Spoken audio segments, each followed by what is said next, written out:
All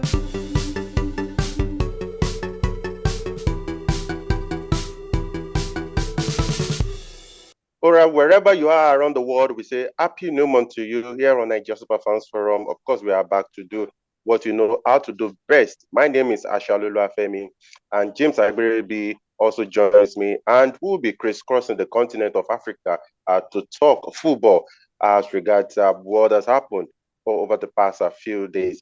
Of course, the under-17 AFCON kicked off over the weekend in Algeria, and finally, thank God that Morocco are participating in this one after the CAF president and FIFA president was able to broker truce between Algeria and Morocco on that one. And of course, here in Nigeria, we'll be talking about the performance of the Golden Eaglets. And again, we'll go to South Africa, where President Ramaphosa has honored Desiree Ellis, the Bayana coach, for exploits with the female senior national team. And in the CAF Champions League, something ugly actually happened in Experience. We'll be talking about that, where you saw a fan with a chainsaw.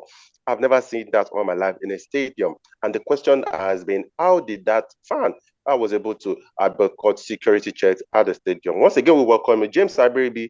Happy new month to you, and you're welcome to the show. Yeah, thank you very much, Femi. Happy new month. Happy Workers' Day. And here in Nigeria, right? Yes. So we look forward to an exciting edition of Nigeria Super Fan. Okay, so there's no other place to start other than to talk about the performance of the Golden Eaglets yesterday against the Zambia counterpart in their opener in the ongoing AFCON. James, 1-0 it ended. But before then, we saw Nduka Ugbade, the coach of the Golden Eaglets. He was so bullish, so to say, was so buoyant. But that game, I think it was a total different kettle of fish entirely, because I'm sure after the game, in the interview, it was like eating back his own words, and he said the Zambians are good themselves. Yes, I wasn't surprised about the results, and the most important thing is that they were able to get the 3 maximum points, so at least they got the campaign off to a winning start to kind of relieve them of any form of pressure, so a good one for them. I expected a very difficult encounter, and I wasn't surprised. I don't expect the Zambians to just lie down and allow the Golden Eaglets to roll all over them, so like I said, the most important thing is the win. At least you'll now be able to look forward to their next game against Morocco, who defeated South Africa 2-0, yeah. On group opener. So that puts the Moroccans at the top of the group. And we look forward to an exciting game. And both teams now with victories. I mean, that's the most important thing, in any major tournament. When you kick off your tournament with wins, I mean, you put you in the right stage. So that's a good one for Nduka Ugbade and his boys. Okay, so let's talk about the Atlas Cups, as they're called. James, I remember earlier this year, Morocco pulled out of the CHAN tournament because of the diplomatic row with Algeria. But thank God that this time FIFA President Gianni Infantino and CAF President Patrice Motsepe were able to broker a truce between these two countries, and of course the young Moroccans were able to fly into the tournament. And of course, look at what we would have missed. They were able to win their first game 2-0 over South Africa. I think there are times that we just need to shift grounds when it comes to issues like this. And I knew that even before the tournament, that if there was no truce, if Infantino had not come in, if Motsepe had not come in, we will have seen the same scenario that panned out earlier in the CHAN tournament. These young guys will have missed this tournament, James. Yeah, I think a good one from the FIFA president and CAF president. When politics is allowed into football, the people who suffer are the footballers. I mean, if these steps were not taken, which means they would have missed out on seeing some of these exciting players. They did well against South Africa. I watched the game, and I think they're going to be one of the favorites for this tournament. Well organized side. Talented as well. Yeah. Side, I mean, just go to show that the Moroccans, they've really gone far in terms of football development, So I think good step from the football bodies. I mean, remember what happened to the Super Eagles in 1996? after the late head of state then, Sani Abacha, made Nigeria miss out in that AFCON. I mean, that AFCON would have, if We will not have won. that AFCON, There was no, we will have honestly, won that AFCON. we were the best team in Africa then. So that was how they missed out in that tournament, and they were bound for the 1998 edition. So I believe that in one of those editions, Nigeria would have won at least one of them. You know, so sometimes when politics is allowed into football, these are the kind of things we see players missing out because of politics. Look at the Russian team now because of what is happening in Ukraine. Most of their sports, their athletes, they are banned from participating in major tournaments. Which doesn't go down well because this is no fault of theirs, but it's circumstances beyond their own control, you know. So for me, good thing that the Moroccan team there was a truce and they were able to fly in to Algeria, and at least we are seeing a good side that we would have missed, seeing. Who knows? Maybe these are the guys that are going to take over from the squad that did very well at the Qatar 22 World Cup. You know, that got to the semi-final. So we look forward to the game against the Golden Eaglets on Wednesday. Okay, so after the CAF president and FIFA president brokered the truce, of course, the young Cubs were able to fly into Constantine from their base, and of course, they flew into Algeria on a private plane. Perhaps I read that it was owned by FIFA, so to say. Okay, James, let's come back home. Let's talk about Victor Osimhen. Yesterday, I think that Napoli they counted their eggs before they were hatched, or even before they were laid, even because remember yesterday who would have been their crowning as the 2022-2023 champions of the Serie A season, but Salernitana of course denied them that, and we saw Osimhen close to tears after that game, James. But now it is a question of when and not if. Yes, I think what really pained Osimhen and his teammates was that they wanted to win it in front of their fans. You know, before the game was shifted from Saturday to Sunday, and the preparations were like massive, and it was like carnival-like occasion for them. So what better way to win your league title after 33 years, and what better way to do it in front of your fans? Then at the end of the day, you couldn't because of a late equalizer from Salernitana, you know. So just like what you said, it's a matter of when, not they are not in danger of losing the title, you know. So I think they should just calm down. I think what really pained them, like I said, is the fact that they were not able to do it in front of their fans. They felt disappointed. So whichever way they are, even a draw, from what I've gathered, a draw in their next game should be enough to against Udinese, right? Even it's gathered that they might not even need to play as long Lazio doesn't win their next game. I think that would be enough for Napoli to be crowned champions. But they wanted to do it in front of their fans. They don't want to do it, you know, in an away ground. But I mean, they're already crowned champions. Just a matter of time. So congrats to Osimhen and his teammates. Yeah, of course. So we'll be seeing two Africans lift the title with Napoli. I'm talking of Victor Osimhen and Frank Zambo Anguissa. Both of them have been crucial for Napoli in this historic season for them. This is going to be their third title and first in 33 years. James, let's talk about the GFA. Let's give the GFA the kudos that they deserve, because because we've really criticized them so much on this show. They've been doing something with the Black Starlet of Ghana. They played friendly with Saudi Arabia far away in Asia days ago, and they won 3-2. And before then, there's been this tournament they attended, I think in Serbia, and they defeated Switzerland and Spain 3-2 respectively. They've been exposing these young guys up to what it means to play on the international stage, even though they missed out on the ongoing AFCON in Algeria. But I think this is a very, very laudable project that they are taking on. So it means they are preparing them, of course, for the WAFU Championship that will be taking place soonest after these under-17 guys have maybe proceeded to the under-20 or under-21 or whatever. We need to laud the GFA, James. Yeah, that's what serious FA, that's what they do. I find he didn't qualify for the AFCON, but that doesn't stop work from continuing. I mean, what better way than to organize top friendly games to expose these guys? The good thing is that they didn't just remain here in Africa. They took them out, that exposure, which is very, very important. I remember they did the same to the Black Queens, who didn't qualify for the last AFCON, but they played series of friendly games. I think they played against the Benin Republic and Togo, and they They got play Senegal as well. yes, so and they got commendable results. So now the Starlets too, they've done the same thing. That is what serious FA. That's what they do. You don't just wait till maybe you qualify for tournaments. Even though you are not part of that tournament, doesn't stop you from organizing top grade friendly games to put these guys in shape, to give them the exposure. It's not until you play in major tournaments before you get the exposure. You can get exposure from friendly games, and all these matches, it tends to put in good stead, and the players will learn a lot from it. So kudos to the GFA. We just hope that they continue like this.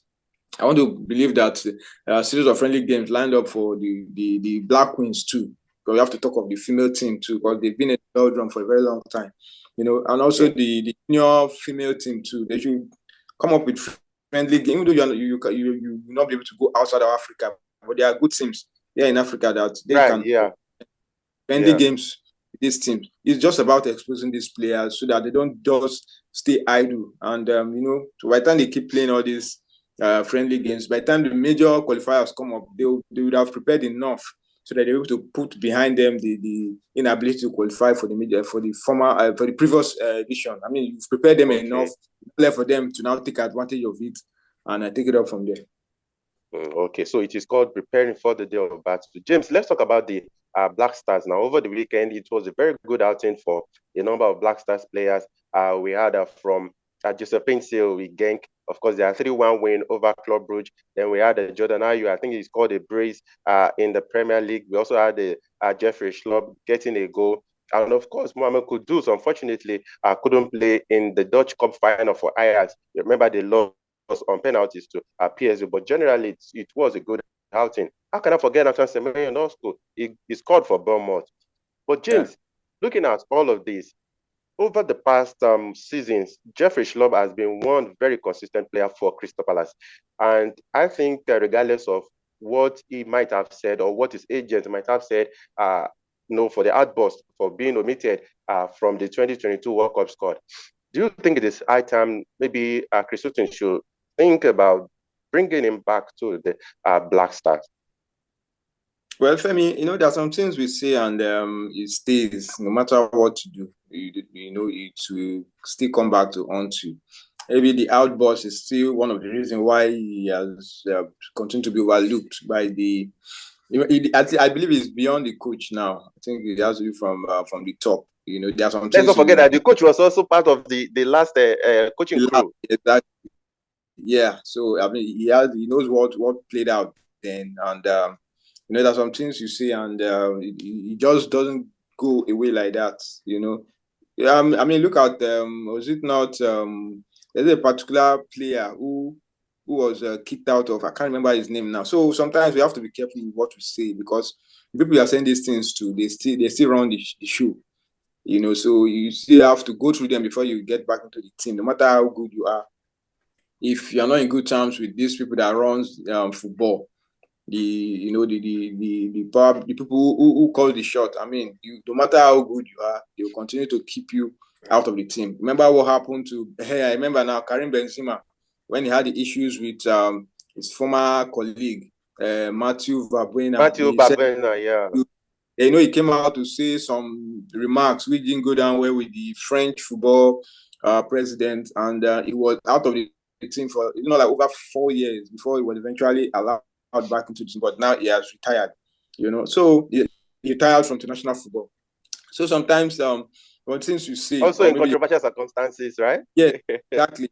So for me, sometimes find the agent you feel is trying to look out for his players, but for the agent to come out with such outbursts, you want to link the agent with the player, because I don't think the agent will come out and say those things without the knowledge of the player. I mean, who knows what they would have said behind closed doors. So he's a very good player that I believe adds something to add to the Black Stars.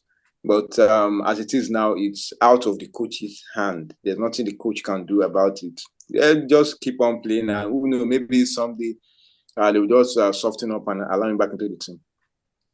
But you're saying now that the words were very strong and they must have taken hold, maybe with the GFA, that even if a Chris Wooten puts him on the list, they will say, no, you can't call him. Is that what you're saying, James? Exactly. That's what it means. Because for him, the guy has been doing very well, very consistent for Crystal Palace, has been part of their resurgence. Remember when under Patrick Vieira, but since the appointment of the new coach, for this name now, so they've kind of gotten their groove back, and he has been part of that resurgence in the team.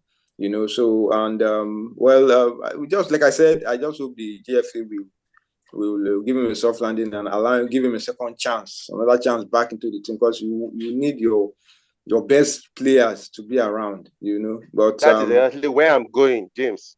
Yeah, I know, I understand, but the way we do our things here in Africa, sometimes if you ask me, to err is human, to forgive is divine. I don't know. Sometimes the words that people use, it can cut like a sword. It doesn't heal like a knife. So I just hope that he keeps his form, and hopefully before the AFCON, and they will give him another chance into the Black Stars.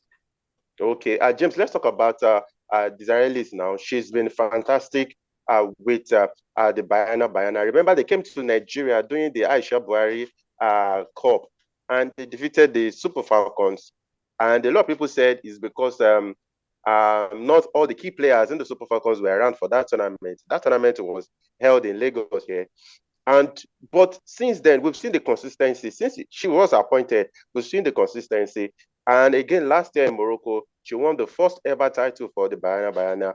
And now our president, Ramaphosa, has honored her with one of the biggest honors in South Africa. And I quote, now she said, "I'm very, very grateful. I'm very blessed to be able to receive it. And I'm even more blessed that for the first time at any event, my mother has been able to come with me. So this is very special." I say, "I'm very overwhelmed. I will be honest with you. This feels like getting a knighthood." And of course, Danny Jordan, those who've been running South African football and, commenting on what Desiree Ellis has been able to achieve. She said, "Through her amazing achievement, Coach Desiree Ellis has become a continental brand. And this latest honor further cements her status as one of the best football coaches in the country and on the African continent." So, James, I think this is well deserved. She will be taking the Bayana to the World Cup in New Zealand and Australia, but I think she deserves what she has got. I think what Ellis has been able to prove is that the women coaches in Africa, they have what it takes to succeed, just like their male counterparts. Remember the Super Falcons, likes of Florence Omankini, the likes of Ikuria Uchi, they were able to win the AFCON with the Super Falcons, and Ellis too has proven that there are other coaches aside from Nigerian coaches who also can do this, and she was able to do it. The South African, they've been consistent for the past how many years now. So winning the AFCON under Ellis was a proof that they've come in leaps and bounds. Just like what you said, she led them to win the Aisha Buhari Cup, and capped it up with the AFCON to prove that it was not a fluke winning the competition here in Nigeria, and we were able to qualify them for the World Cup. And what a good way to, such achievement doesn't come any easier, but it's so fortunate that she didn't get to mention during the FIFA award. I mean, I think she was overlooked for the award, even though she was not going to win it, but at least the nomination would have nominated, yeah. So I don't think that will kind of dampen her spirit, because she has proven that she has what it takes to take the Bayana to greater heights. And let's see how their reign as African champions will last. Whether the Super Falcons will come back to take back their crown, or the South Africans will consolidate on their victory. But good one from the president. I mean, it goes to show that if you do well and work very hard, you're going to be rewarded. I mean, the excitement that it's the woman that's getting this accolade. I mean, what better way? We've seen in the past male coaches who took the Bayana to AFCON. You know, they were not able to win the competition, but a woman was able to do it, and it wasn't a fluke for her because she defeated the host, defeated the champion, and I mean, it goes to show that she's a very good coach, and I think she deserves every award that she's getting right now. Okay. All right, James. Let's go to the club continental club competition on the continent now. Last week, you know, we said it before that game that it was going to be almost mission impossible for Rivers United. And in Dar es Salaam, though they even tried, they played a goalless draw, but it was too late for them because they lost the first leg 2-0 here in Nigeria. But James, Rivers United left back, it will be Juro, came out to say that they made a mistake for playing the first leg by 2 p.m. in Nigeria. Remember, they are playing away from their traditional home ground in Port Harcourt. They are camping in New York. They've been playing their matches in New York. But James, I think that was totally flimsy because one, why did you fix the time of the game to when you know it won't be suitable to you? And again, was it anybody's fault that Rivers United could not provide a facility good enough to host continental competition? Because he's literally blaming their defeats to young Africans for one, even the timing of the game. He said they were affected by the weather in the first leg. But for me, I think I do not buy those excuses. Now, those are just flimsy excuses. I mean, they came up against a very good side who, despite the unfriendly weather condition, they were able to breeze through it and won. So, I mean, that's the stadium Rivers United have been playing their continental game. So, they should have mastered that stadium. Whatever time they fixed for the game should have suited them. But this is a team that came all the way from Tanzania that I don't think they've ever played in that stadium before. They should even be the one complaining about the weather. But they went about their business, took their chances, and they went through. So for me, that was just flimsy excuses. Even before the game and the return leg in Dar es Salaam, Rivers United claimed that their boss was boggled, some money was stolen. You know, so for me, just excuse upon excuses. I mean, that's just to show that they were not really prepared for this encounter. A serious team will go about their business. They will not even come out and start telling you've lost, just let it go. But all this idea of because of the weather, because we were robbed, I mean, those are just flimsy excuses. If they had given this game the needed attention, I mean, they went away to draw, which means if they prepare very well for the first leg, I mean, it's not as if young Africans we are so exceptional. But in the first leg, they came with the game plan. They did the most important thing, which is to score, and they held on to it. They knew that they just needed a draw. A draw, a win would be good enough for them, and they did it. So for me, those are just flimsy excuses. If lost, you've lost. Lost to is you know, Femi, you know, I told you that after that first leg, it's going to be a whole big task for Rivers United. Because I'm not the side that I don't see them like a side that create enough. They can stroke the ball here and there, but they don't create enough scoring chances. So if you don't do that in football games, I mean, I don't think you have a chance of making any headway. So better luck next time for Stanley Guma and his boys. Okay, unfortunately, their journey has ended on the continent. I think now they can focus on the Nigerian Professional Football League, which we have just 2 rounds of matches before we conclude these group fixtures. And James, I think on Monday we should give some time to talking about this abridged season, because a lot of people have actually thumbed this arrangement up because it has allowed clubs with very lean budget to be able to manage their travels, being able to manage their logistics, because you know they don't have to travel, for instance, all the way from southwest to northeast to play game. You know, the games are just been within their immediate geographical location. So I think on Monday we're going to talk about that. But James, let's talk about other games in the CAF. I think we should talk about the CAF Champions League first. Quickly, James, I felt so sorry for Simba because they were close to knocking that Wydad, but unfortunately they lost on penalties, 4-3 on penalties after 1-0 in regulation time. Then Mamelodi Sundowns, I think for me they are the favorite for the CAF Champions League this season if they will be able to keep this momentum excuse me, they won 2-1 in South Africa in the return leg and 6-2 on aggregate against who did they even play? But I think they won 6-2 on aggregate. Then Raja Casablanca and Alali were able to hold on in the second leg, and it finished 2 goals on aggregate to Alali, because the second leg in Morocco, Casablanca ended 0-0. And ES Tunisia and GS Kabylie and all Algeria, all North African affair, I beg your pardon, 1-1, it ended at home to Esperance, but Esperance, of course, they qualified 2-1 on aggregate. We have Wydad versus Sound that is going to be very, very interesting time. The Esperance versus Alali, another all North African affair. It is going to be thirsty, James. Very thirsty one. You know, when you get to this latter stage of the competition, you must always find the North Africans, maybe 1, 2, 3 of them in the semi-final, which only gives them that edge. You know, that possibility that they will emerge victorious again.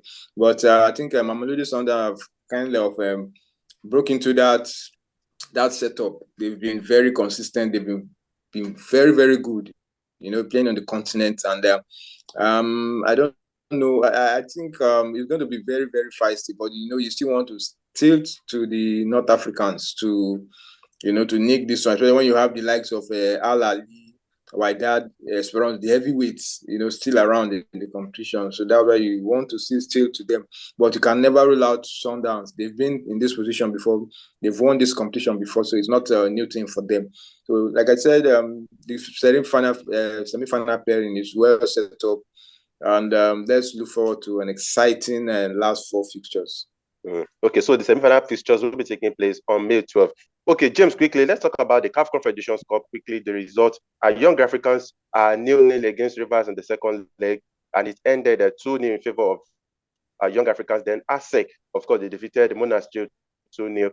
Then Gallant also, they won Pyramid 1-0. So Gallant, they qualified for the semi-final. Then ASFA versus USM Algeria, it ended 3-2. But US Algeria, of course, they qualified on goals aggregate 3-4. So quickly, the semi-final pairings, we have ASEC, they'll be taking on USM Algeria. Then we have Young Africans, they'll be taking on Gallant. So those fixtures will be going down on May 10. Unfortunately, time is not our friend, but we talk about an Esperance fan. I was almost saying Esperance fan with a chainsaw. I think our producer will just quickly show that video as we leave the studio now. James Agberebi, thank you for coming through on the show today. Yeah, thank you very much, Henry. Look forward to the next edition. All right, okay, so thank you all. Please be in the conversation, particularly regarding if Jeffrey Schlupp should be called back to the Black Stars. Please be in the conversation. Let us know what you think, particularly for our Ghanaian fans, in the comment section. We'll see you all later in the week. Bye for now.